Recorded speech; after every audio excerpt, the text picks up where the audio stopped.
For the past couple of weeks, we've speculated Iran would be helping Russia. The fact that Iran is helping Russia came at a dangerous cost to the United States. Namely, we thought that Iran would then demand help from Russia for their nuclear program. CNN now reports that is exactly what's happening. Iran is seeking Russia's help to bolster its nuclear program. U.S. officials believe.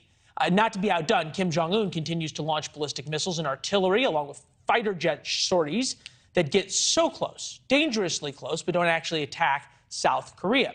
Remember, we have 30,000 U.S. troops in South Korea. Their motto is ready to fight tonight because they might have to. We bring in former National Security Advisor John Bolton, also served as ambassador to the United Nations. Good to see you, sir. We appreciate it. How worried should we be that as Iran and North Korea are giving things to Russia, it's not so much what Russia's getting, but what they're giving?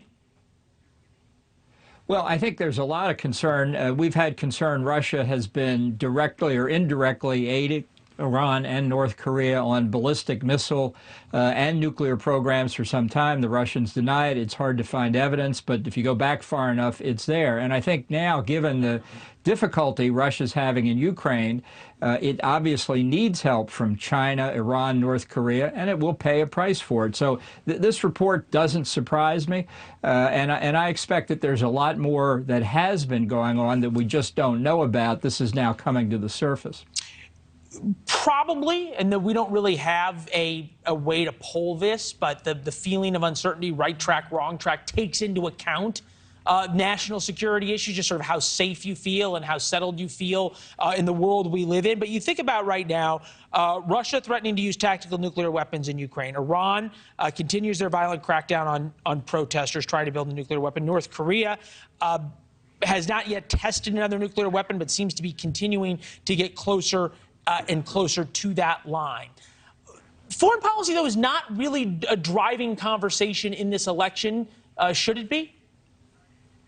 Sure, and I actually give the American people more credit than most political consultants do. I think the people have a deep understanding that what happens overseas can have a dramatic effect here on us. And they look at what's happening in the Middle East. They see Iran. They look at China's aggressiveness. They see what North Korea is doing. Obviously, they see the war in Ukraine. They know that the world is less safe today.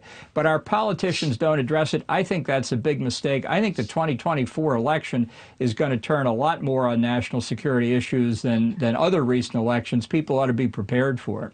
Probably the last one that we really saw turn on national security a little bit was 2012. Certainly Mitt Romney tried to make that point and lost on it. Speaking about Iran, which you and I have talked about, it does not seem to really occupy its rightful spot in the world dialogue, if you will, as hundreds of thousands of people are risking their lives to overturn a regime that has been so awful towards America. But this is what President Biden said today. It was the first time he kind of weighed in on Iran. Take a listen. Don't worry, we're going to free Iran. They're going to free themselves pretty soon. Got a good applause line. We're going to free Iran. They're going to free themselves pretty soon. I can just imagine Jake Sullivan, Ned Price, Antony Blinken going, oh, God. Yeah, exactly. Look, I agree with Joe Biden. Let's be clear. That's exactly what we should be doing. We need regime change in Iran. The people are demonstrating all over the country. We don't have a lot of hard information. Thanks for watching. Go to newsnationnow.com to find NewsNation on your television provider. And don't forget to subscribe. Click the red button to get more of NewsNation's fact-driven, unbiased coverage.